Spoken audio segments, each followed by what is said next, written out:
que horário você está escutando isso, ou vendo isso, né? Mas hoje vocês chegaram ao terceiro encontro do mini curso da Viola da Rua ao Coro da Sé.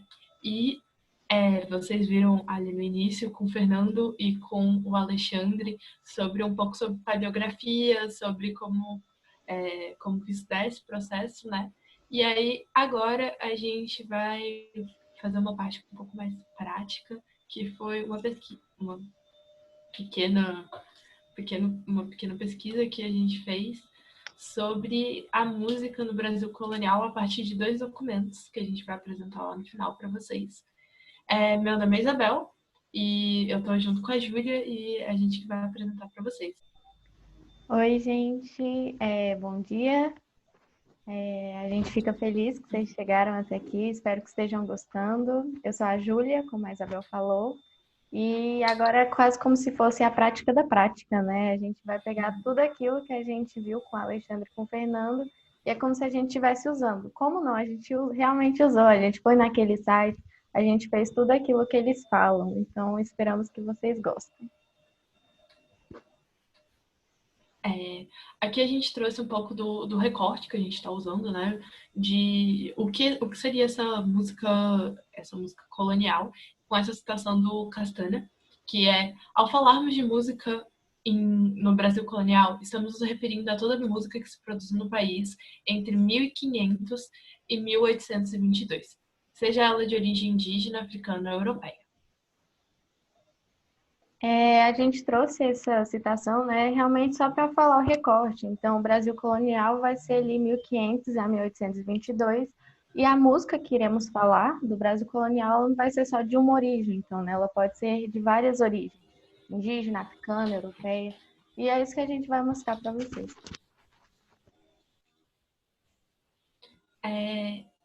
Então, pensando na música na América Portuguesa, como, especialmente nos dois primeiros séculos, né? Então, no século XVI e no século XVII, nesse momento da presença europeia, como um campo de estudo, principalmente na historiografia, a gente vai se deparar com alguns problemas de documentação específica sobre isso. Os registros que a gente tem são poucos, assim, né? Então, e isso os documentos, a maioria são são fontes textuais, então eles não vão necessariamente, eles vão informar da existência dessas práticas, mas não necessariamente eles se preocupam em uma caracterização. E os poucos registros que a gente tem de partitura, a gente vai ter poucos registros de partituras, de partituras mesmo, de representações iconográficas de como seriam os instrumentos, de como se dá esse momento da música, né? Porque a música ela não acontece só, é, ela também vai acontecer em todo momento, são meio que rituais para tocar essa música. E é, esses autores também, os autores que vão falar sobre isso, eles vão ter. A música sempre vai ser colocada como como um elemento secundário, então eles estão mais preocupados em formar outras coisas. Então a gente vai ter os cronistas que vão estar querendo fazer, formar uma imagem, mas não necessariamente uma imagem que choque, que seja diferente, exótica, né? Eles buscam aquele exótico. A gente vai ter os jesuítas que vão caracterizar apenas as coisas, vão apenas informar o acontecimento, mas não necessariamente tentando se preocupar com isso. Cada um vai ter um objetivo específico, né? E então a gente vai meio que construindo essa coxinha de retalhos, né?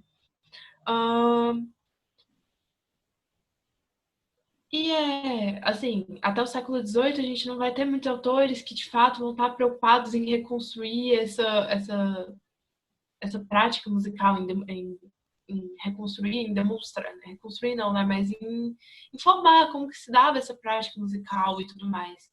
Então, essa escassez de fonte ela vai poder se explicar por alguns motivos, né? Por alguns motivos. Um deles é a proibição da casa de imprensa no território. Então, para a gente imprimir alguma, por exemplo, a impressão de alguma partitura, ela teria que ser importada. Então, você importava de Portugal essa partitura e tocava aqui. E muitas das vezes a música não havia essa preocupação, era passado ali oralmente, então não precisava dessa partitura necessariamente, né? E agora é. Um outro fator que pode explicar um pouco é a próprio ambiente, né? A conservação que era feita. A gente tem que lembrar que no início da colonização é uma colonização bem mais litorânea, né? Depois que eles vão fazer essa interiorização. Então é um ambiente bem mais úmido. Sendo mais úmido, às vezes o papel, tudo isso não tinha esse cuidado tão grande como a gente tem hoje em conservar esses documentos, até porque na época é como se fosse um papel que a gente usa hoje em dia, né? A gente escreve num papel, a gente não pensa se a umidade vai estragar esse papel daqui séculos. E, assim, não tinha ferramentas como a gente tem hoje, que já tem toda uma área que se preocupa nessa conservação. Então, muitos dos documentos podem ter sido perdidos por causa de umidade, às vezes, assim, né? Então, realmente, é um fator a ser pensado.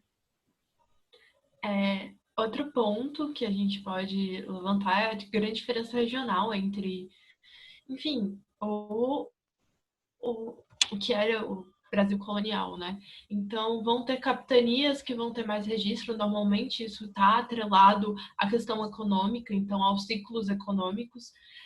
No primeiro momento, o ciclo do açúcar, então ali o Nordeste a gente vai ter bastante, vão ter vários registros dessas práticas musicais, e aí depois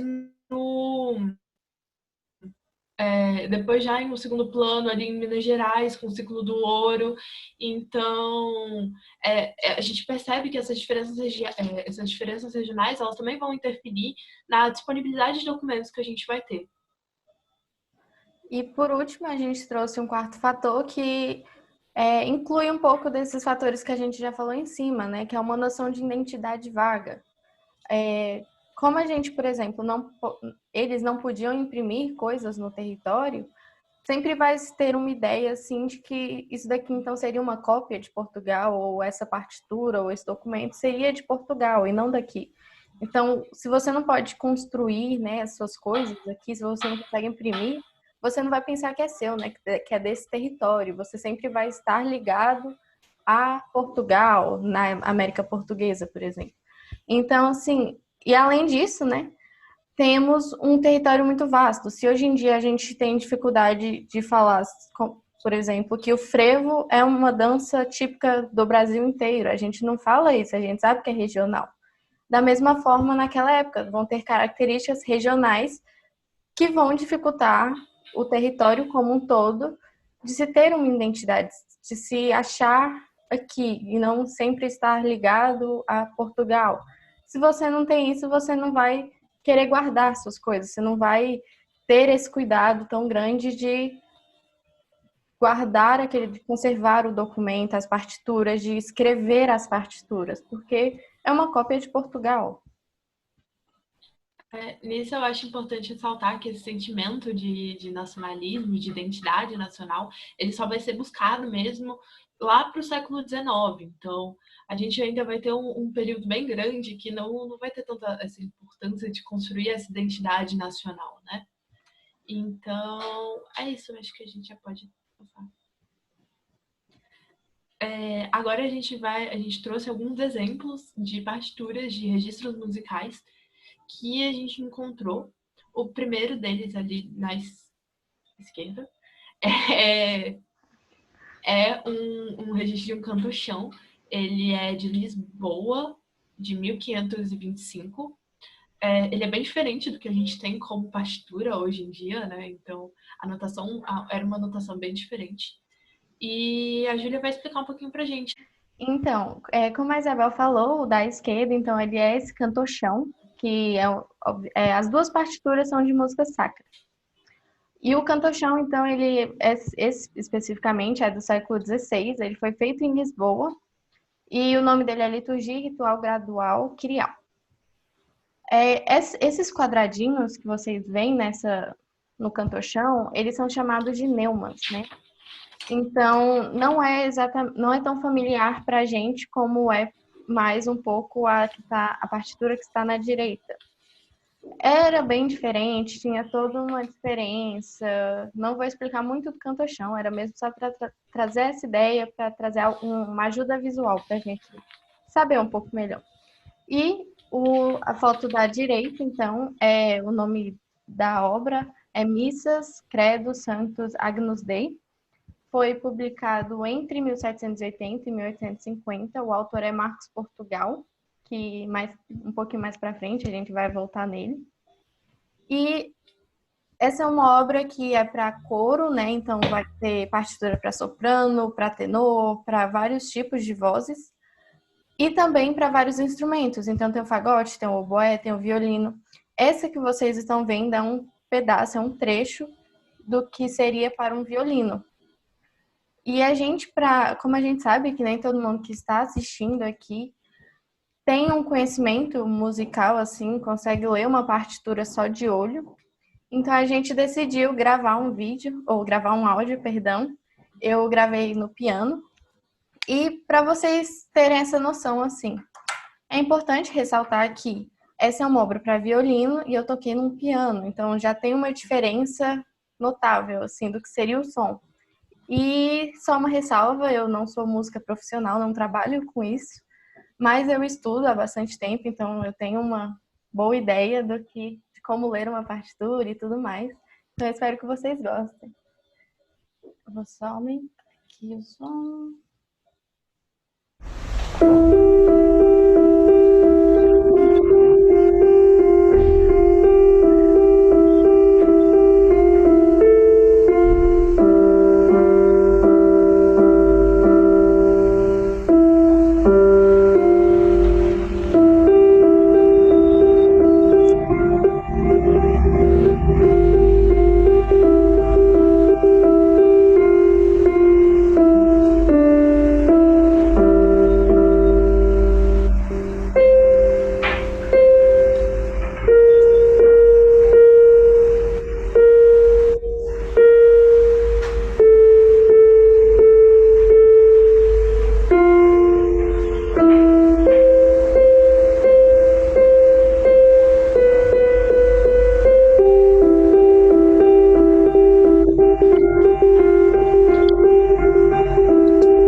Foi isso. E assim, espero que tenha sido um pouco mais fácil de entender o que está escrito, né? E uma coisa legal, assim, de se perceber, principalmente em músicas sacras, é que elas, às vezes, você consegue conhecer a trajetória. Então, você sabe quem é o autor, você sabe em qual igreja que estava, se passou para tal convento, se mudou para outra igreja. Você, às vezes, consegue ter essa trajetória, o ano de publicação, bem mais fácil. E também são mais fáceis de encontrar certos tipos de partituras musicais, porque eles já se preocupavam com essa conservação das suas músicas para realmente passar e tudo mais. Então, acho que é isso. Alguma coisa, Isabel? E ainda aproveitando esse gancho, então, né, a gente pode passar para o próximo slide, que essa é uma partitura de Lundu. Essa é uma música popular, né, uma música profana, e ela tipo, essa é uma música popular, uma música profana, e normalmente a gente não encontra muitos desses registros de partituras musicais, principalmente com essa notação bonitinha que a gente vai ver nesse documento. E isso está porque a maioria das vezes elas eram passadas oralmente, então não havia a preocupação e nem como direito transcrever para essa estrutura bonitinha de notação musical que a gente vai falar. A Júlia vai explicar um pouquinho sobre ela e é isso, pessoal. Bem como a Isabel falou, né, uma partitura então de Lundu, e provavelmente ela foi impressa no século XIX ou XX. A gente fala isso porque nessa imagem que vocês estão vendo na esquerda, vem depois dessa partitura e é sobre a casa editora de música no Brasil. Ela até coloca que é a primeira casa editora de música no Brasil. Não sabemos se era uma propaganda enganosa ou não, então a gente acredita que foi. E ela foi fundada em 1846. Então não tem como essa partitura ter sido impressa antes disso. Por isso que a gente fala então que ela foi impressa no século XIX ou XX. O autor dessa partitura, né, dessa música, é desconhecido. Isso acontece muito em músicas profanas, porque, como a Isabel falou, era uma tradição oral, então você não tem essa preocupação em passar por uma partitura, ainda mais quando você coloca uma música de matriz africana, de, né, influências africanas, numa notação completamente europeia da música, assim. Então, já é uma deculturação, que é o que o Tinhorão vai falar, né? Você pegar uma cultura que usa muito da prática oral e passar para a prática escrita, assim. Por isso que a gente muitas vezes não sabe quem são os autores, quando que foi publicada. Você não tem essa trajetória que você encontra com uma maior facilidade na música sacra. Dito isso, eu também gravei um áudio para essa música para mesmo assim, para a mesma função, né, entender um pouco melhor o que está escrito. E Opa, perdão, pode falar. Não, só antes de passar o áudio, que vai ficar um pouquinho ruidoso, mas a gente se esforçou. É só para falar que a gente sabe que essa não é uma partitura do Brasil colonial, já que ela foi impressa depois de 1846. Só que a gente achou muito interessante trazer esse registro, porque, como eu falei, é um documento tipo, bem difícil de achar, de música profunda. Então, só para ressaltar isso. E como a Isabel falou, eu até tentei aquela técnica de colocar a meia no microfone, mas não deu certo, saiu com ruído, o ruído faz parte.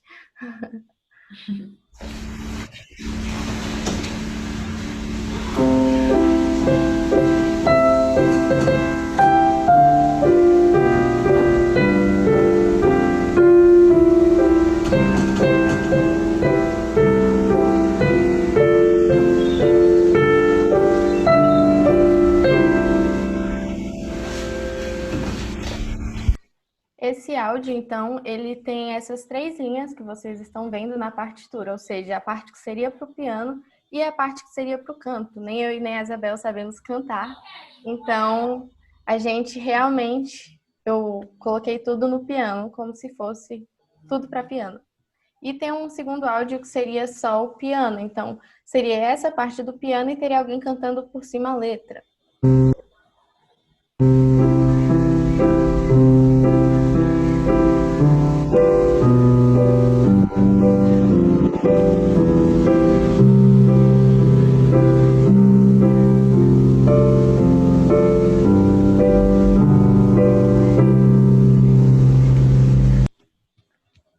Acredito que seja isso.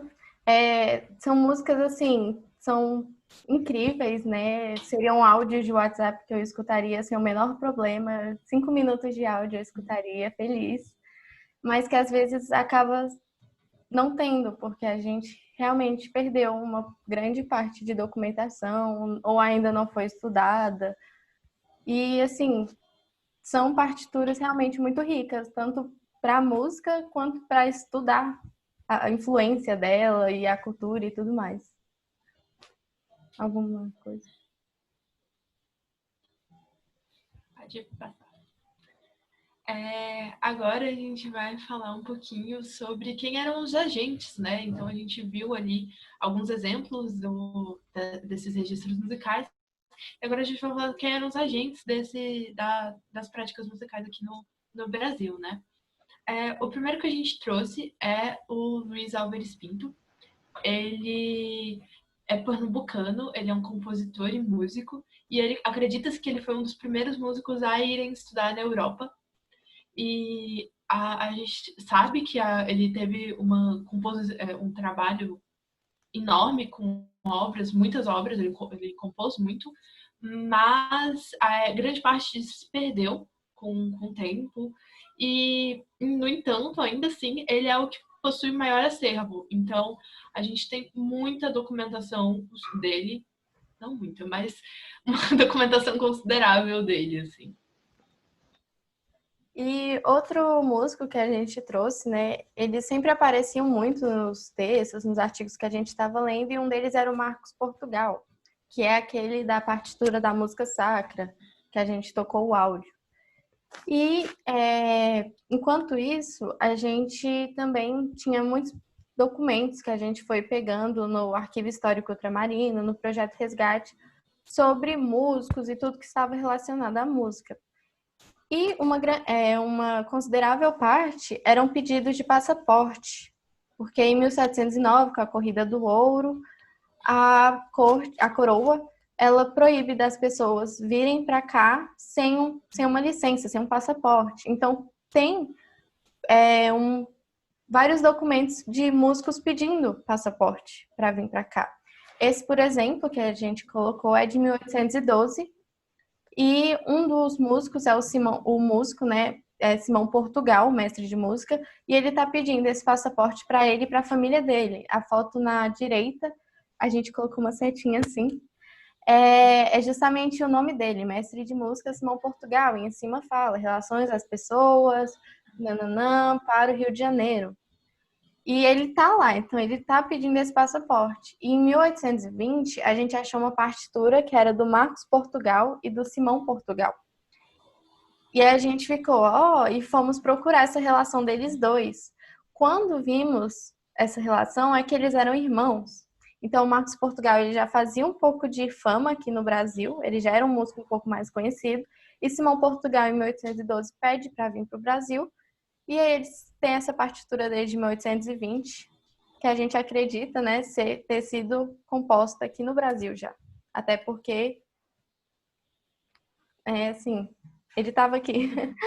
Então, acho que é isso, assim, é mostrar um pouco, né, dessa documentação de música fora das partituras apenas.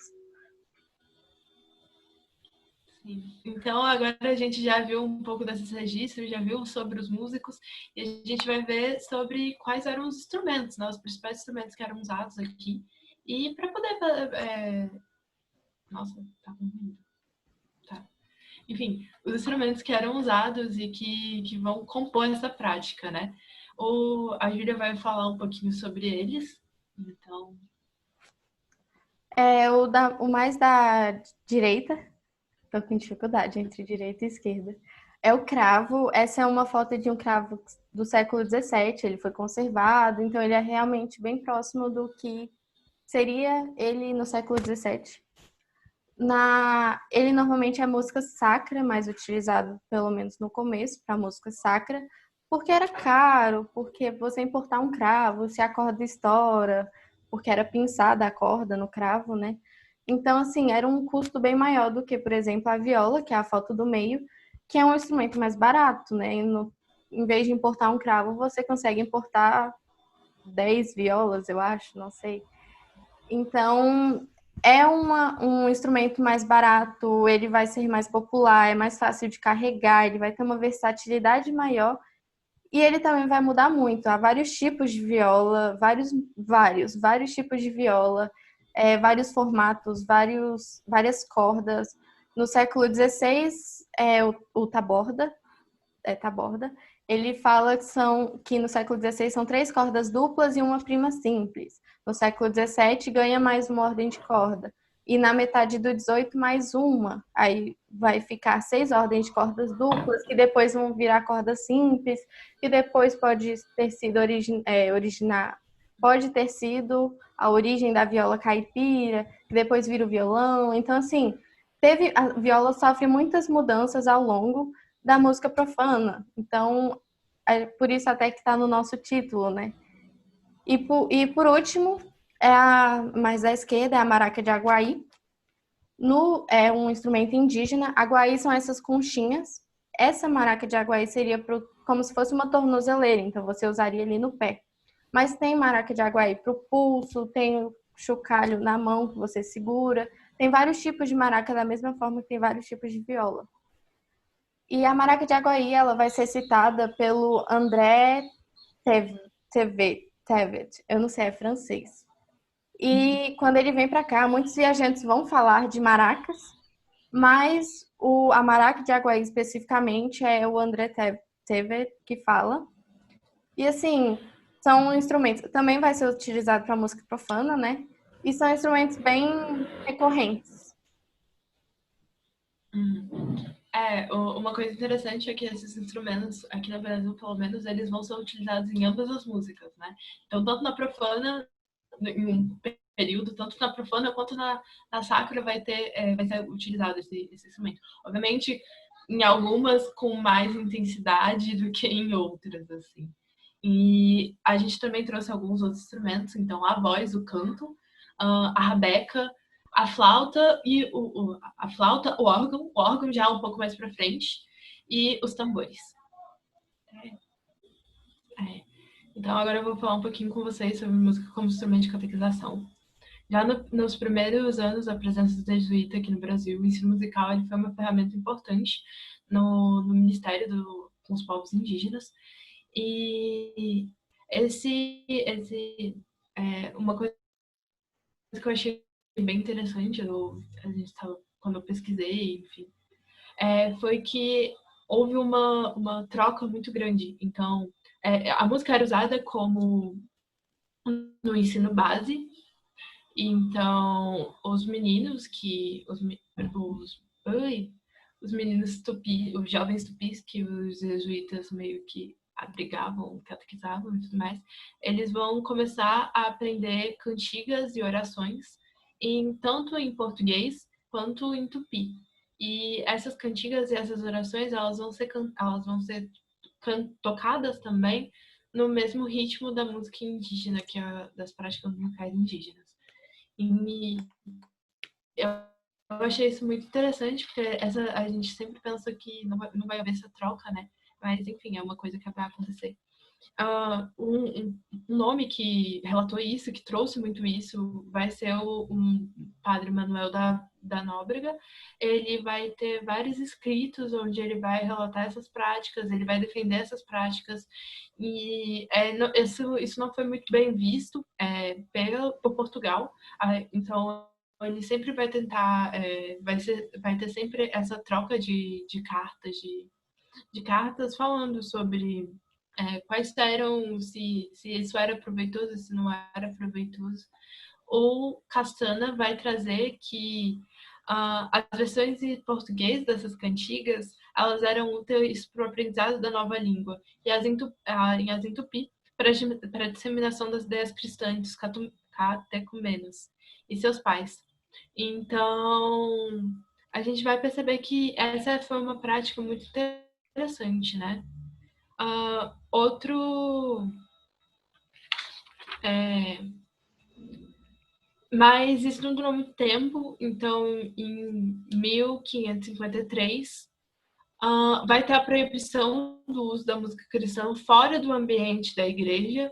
Então a música cristã, a música sacra, ela vai se prender a esse ambiente da igreja, das igrejas, esse ambiente religioso.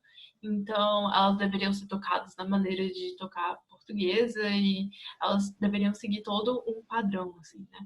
E a gente quase não tem registros dessas orações, a gente sabe que elas aconteciam, mas a gente não tem registros delas escritas ou da notação musical que era usada, dessas práticas musicais, como elas de fato eram. Tem um Pai Nosso, que acredito que era um Pai Nosso em Tupi, que se acredita que era desse momento. Ele está no texto do Tev, mas a datação não é muito certa. Outro mecanismo que eles também usaram nessa empreitada, né, de tentar conseguir usar a música como esse instrumento foi já com o José de Anchieta, foi a música profana portuguesa adaptada com as cantigas com as cantigas religiosas, e isso em tupi.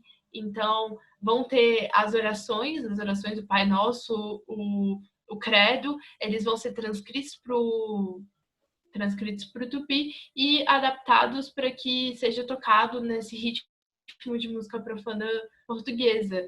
E quem fez muito isso foi o José de Anchieta. E, enfim, vão ter. Isso vai se espalhar e vai ser uma prática bem comum depois, posteriormente, assim. Esse processo, como a gente sabe, ele não vai ser uma empreitada que vai dar muito certo. Enfim, pelo modo como se avançou a colonização. Mas eu achei muito interessante trazer nem sempre a música que a gente está sempre vai ser presa dentro de uma caixinha, mas ela também vai, quando ela vem aqui para o Brasil, ela vai sofrer essas adaptações e essas, meu Deus, essas sistematizações, né? E, assim, quando a gente estava lendo e pesquisando, uma dúvida, né, que surgiu para a gente foi: será que quando os jesuítas eles vieram para cá e viram a música, eles já sabiam que podia ser um instrumento de catequização, ou eles só viram uma oportunidade e tentaram, né? E uma possível evidência disso é que quando os jesuítas vão ser expulsos, essa prática começa a decair, ela não vai ser tão mais utilizada como era quando os jesuítas. Não necessariamente ela acaba, mas ela decai muito quando você compara com quando os jesuítas estão aqui. Então, é interessante pensar desse modo, né? Posso passar? Pode passar. E ainda seguindo essa perspectiva, né, e que agora é o que dá origem ao nosso título, a gente vai falar um pouco sobre esse conflito e essa dinâmica que tinha entre a música profana, a música sacra, a viola e o coro que a gente trouxe para poder representar. Uma coisa que é importante lembrar é que a música ela vai sempre ter diversas funções, né? Então, ela, no primeiro momento, ela vai ter ela tem essa função de catequização, de passar do aprendizado da língua, do aprendizado dessa fé cristã. E ela também vai ter o papel de diversão, de lazer, então vão ter aqueles momentos de festa, de baile. Então, a música ela sempre vai ter essas diferentes funções. A música, ela tem a função também no... Enfim, a música ela sempre está no nosso cotidiano, né? E aí agora a Júlia vai explicar um pouco pra gente sobre o que seria essa música profana, o que seria essa música sacra, e a gente vai debater mais isso no futuro.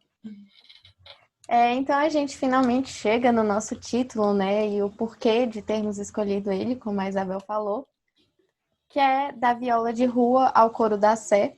Então a viola, ela ali está representando a música profana, né, que seria toda aquela música que não é sacra, basicamente, assim, né. Então, mas por que a viola?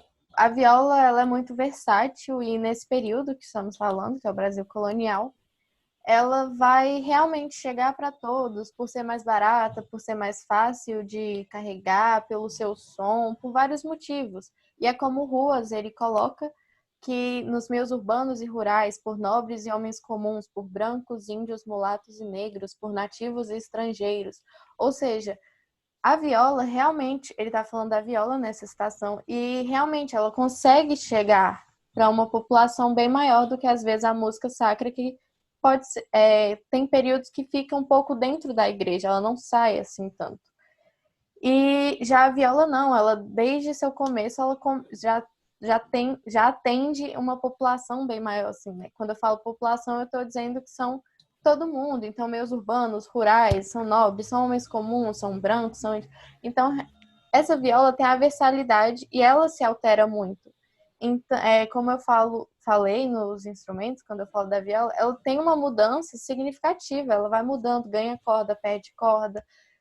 Assim como a música profana, ela ganha de gêneros, ela perde influência de alguns, ela ganha outros, e ela sempre está numa constante movimentação que na música sacra às vezes não é tão perceptível, porque se mantém certos padrões. E é por isso que a gente coloca a viola como a representação da profana, o que nos leva para a música sacra, né, que está representada pelo coro. Por muitos motivos também, o coro, por exemplo, ele vai ser então várias pessoas, vai ser um instrumento, vai ser um instrumento mais caro porque você tem que pagar várias pessoas para formar um coro. Como vai fazer polifonia, né? Porque se você tem várias pessoas cantando, você vão ter, desculpa, várias linhas melódicas. Então é uma teoria mais. Você precisa saber um pouco mais de teoria, você precisa ter um ensino maior, não que na música profana não precisa, mas a viola pode ser só uma pessoa tocando, não precisa de 5 violas. Já o coro não, ele precisa de ter várias pessoas, então vai ter uma polifonia ali. E também porque o coro seria uma coisa mais grandiosa, né? Aquilo de quanto mais grandioso, mais perto dos céus você chega. Que a música sacra, né? Sempre está tentando ali chegar aos céus, tudo religioso. E como Castanha fala, ela sempre vai tentar desempenhar, então, um papel de coesão e controle social. Não necessariamente ela sempre vai conseguir, mas ela sempre está tentando desempenhar esse controle social. Isso é muito o que a gente traz e que a gente viu nas documentações, principalmente na capitania de Pernambuco, que foi a que a gente escolheu, desse embate, que é por isso que a gente toda hora trouxe, então, música sacra, música profana, a viola e o coro, porque a gente percebe muito esse embate, a sacra tentando ter um controle social e a profana respondendo esse controle, ela falando, não, a música é livre, a música tem que ser livre, os músicos falando isso. E a música sacra, então, ela pode ser representada pelo cantochão, que seriam orações, e cantigas seriam os textos religiosos, então são textos cantados, né? Já a música profana, a gente pode considerar como as músicas como o lundu, o cateretê, o maxixe e as modinhas. As modinhas, nossa, as modinhas são um pouco mais pro final ali, desculpa, um pouco mais tardio, século XVIII, por ali. E século XIX é mais para metade para o final já. Já pega Brasil Império depois. E assim, tem uma história super legal sobre modinhas. Eu super indico para quem quiser conhecer essa história, que ela é bem divertida, porque ela vem da moda portuguesa, faz fama aqui, tem as alterações, volta para Portugal, faz mais fama. Então, assim, é bem legal isso. E a música profana, ela tem isso, ela aceita influências de vários gêneros, de várias versátil como a viola, que é o que o Ruas também traz sobre essa versatilidade da viola. E o cateretê é uma música influência indígena, o lundu influência africana, que a gente até trouxe a partitura. Então, realmente, tanto a sacra como a profana, elas são músicas muito amplas, muito ricas, com muito valor. E que, ao mesmo tempo, a gente sente que sempre não, mas que tem um embate bastante forte quando você vai ver, assim, às vezes quando elas... E tem períodos também que elas até conseguem conviver junto, assim, de se ajudar e viver em paz, coloca assim. Então, a gente vai trazer agora a documentação, né, desse embate que a gente percebeu na capitania de Pernambuco. Então, como a Júlia falou, agora a gente vai falar um pouquinho sobre a documentação que a gente encontrou, que foi o que deu lenha para a gente construir esse mini curso, e não só esse mini curso, mas como essa discussão que a gente está tentando elaborar, né? O primeiro documento é um documento de agosto de 1725. Ela vai ser uma carta dos oficiais da Câmara ao rei, pedindo esclarecimento sobre uma determinação do Bispado-Geral da Capitania de Pernambuco, para que essa determinação ela vai falar que os músicos da Capitania eles não poderiam exercer a profissão, eles não poderiam tocar sem uma provisão da Secretaria Eclesiástica. Então, são 2 documentos, a gente achou esse documento no arquivo Ultramarino. Tem esse primeiro, que é essa carta, e depois tem uma resposta de 1727, que, enfim, aí depois a gente vai desenrolar isso. Nesse documento, os oficiais eles estão questionando do porquê, né? Do porquê que está sendo cobrada essa provisão. E aí, logo aqui no inicinho, eles vão começar falando que, pedindo para que a Vossa Majestade mande por suas mandar por suas reais ordens que as músicas fossem livres, sem pendências, para que não tivesse que pagar esses pensóis ao tribunal nenhum, e que a prática musical fosse livre, fosse de qualquer forma. E não de qualquer forma, mas que não tivesse essa interferência da Secretaria Eclesiástica, não tivesse essa necessidade de pagar essa taxa. E aí é o que também vai tratar um pouquinho esse documento que a Júlia vai falar. E aí, indo então, depois de 2 anos, mais ou menos, do documento da Isabel, na mesma capitania, em 1727, que é esse documento, vai ter um requerimento do músico Ascencio Correia ao rei, pedindo a proibição da interferência eclesiástica na organização das atividades dos músicos da capitania de Pernambuco, né? Quando a gente entrou no Arquivo Histórico Ultramarino, no projeto Resgate, para procurar esses documentos, achar esses documentos, fazer a paleografia, a gente percebeu, então, né, que, em 25 tem uma carta pedindo esclarecimento e em 27 ele está pedindo essa proibição. E só por esse resuminho, quando você entra no projeto Resgate, no arquivo, como o Fernando e o Alexandre disseram, aparece esses resuminhos antes do documento. Então, no próprio resuminho, você já sabe, então, que se ele está pedindo a proibição da interferência, é porque existe uma interferência eclesiástica. Ele não vai pedir proibição de algo que não há. E, assim, durante o documento, esse documento ele foi um pouco mais difícil, eu tive até que pedir ajuda para os outros integrantes, porque ele está apagado no final. Aí um S vira um P, que vira um N, e você não sabe muito bem mais o que você está fazendo. E aí eu pedi ajuda, e, assim, no documento, ele fala, os juízes das festas que tem que escolher os músicos que mais lhe agradem, né?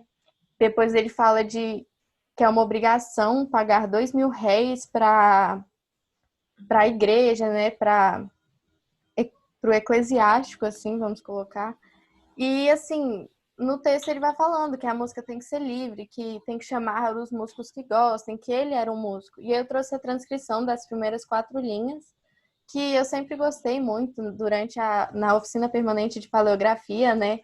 Quando eu entrei, assim, eu sempre achei bonito como é dramático o começo e o final dessas cartas, desses requerimentos, né?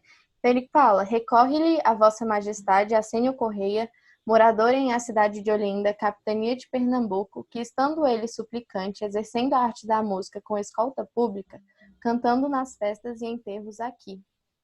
Então ele está, né? Ele é o suplicante, ele está falando, né, que o Ascenio Corrêa está recorrendo à Vossa Majestade.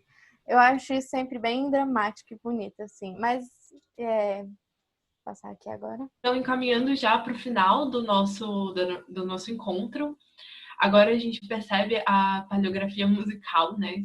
A gente vai falar um pouquinho sobre como foi fazer essa pesquisa, o que a gente achou. E então é sempre importante a gente reconhecer quem veio antes da gente, né? E principalmente nesse campo de práticas musicais, ele é um campo recente. As pesquisas vão começar a acontecer assim. É até engraçado, porque são sempre as mesmas pessoas que a gente lê, né?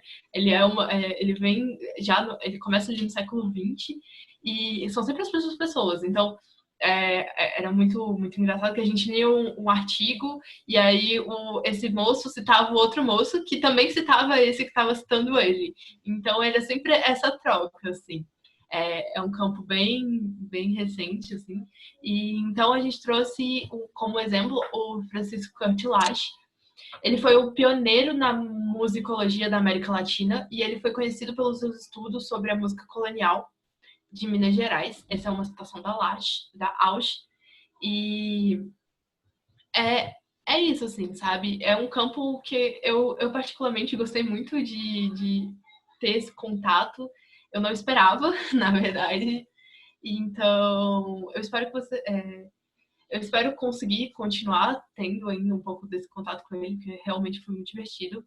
E a música, ela não serve só para a gente entender como que acontecia, como que se dava tipo, como que eram as práticas musicais, então ter contato com essas partituras e como que elas eram tocadas, não é só para tentar fazer isso. A música, ela vai nos mostrar esses conflitos e essas relações sociais que, então, como a gente percebeu do profano, do clero, dessa dinâmica com a sociedade, como que se dava, e ela vai, assim como a música sofre interferência do meio, do contexto, o contexto também tipo, a gente também vai conseguir entender esse contexto pela música, né? A música também interfere nesse contexto.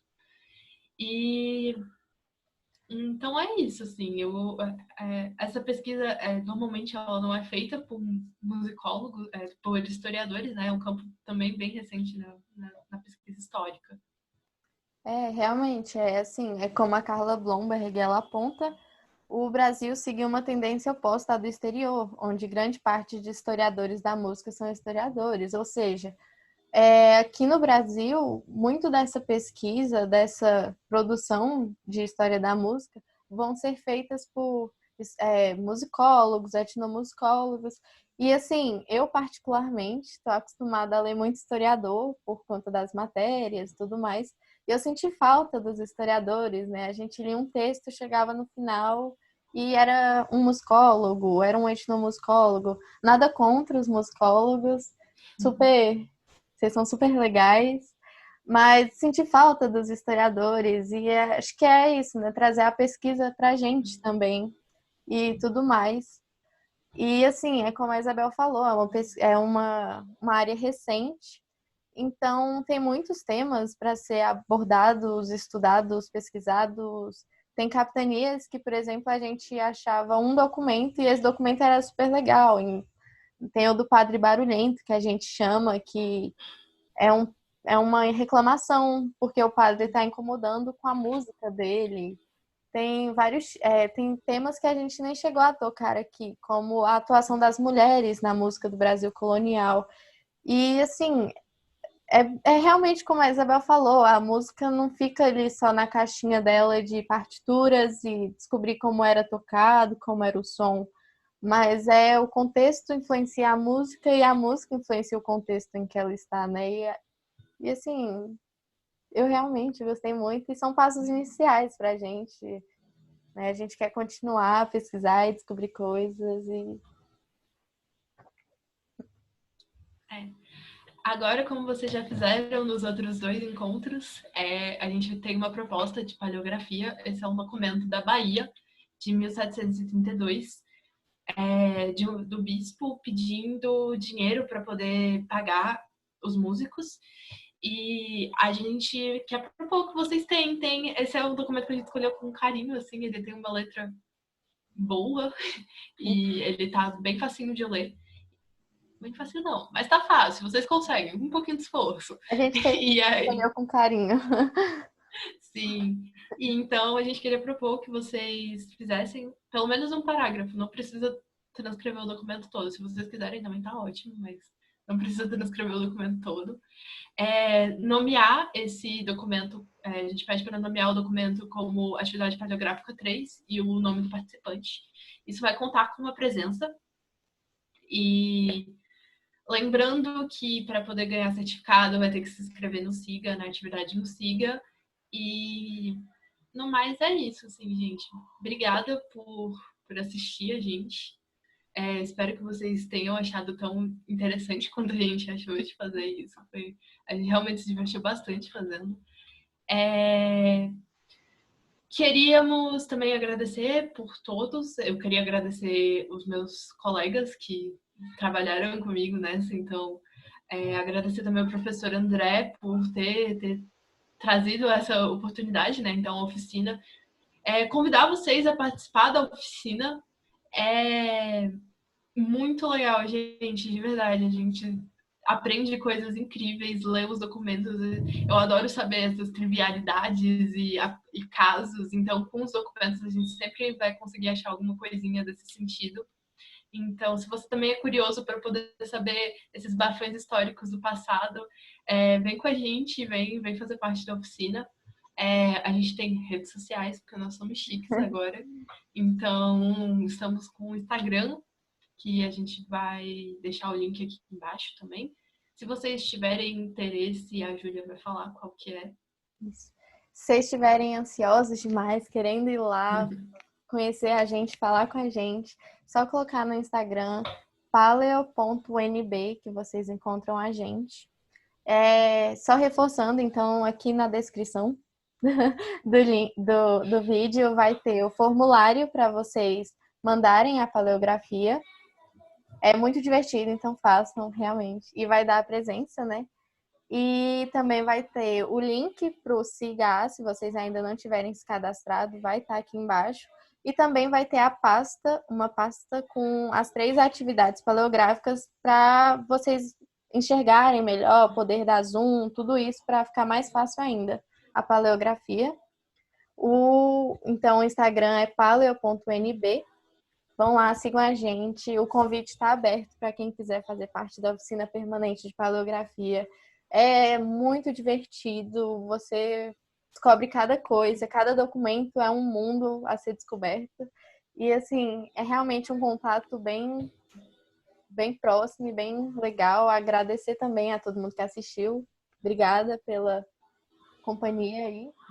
E agradecer a todos os companheiros também, a Isabel, o Alexandre, o Lucas, que está na edição, toda a parte técnica, o Fernando e o professor também, né, o professor André, que topou com a gente fazer isso. Obrigada.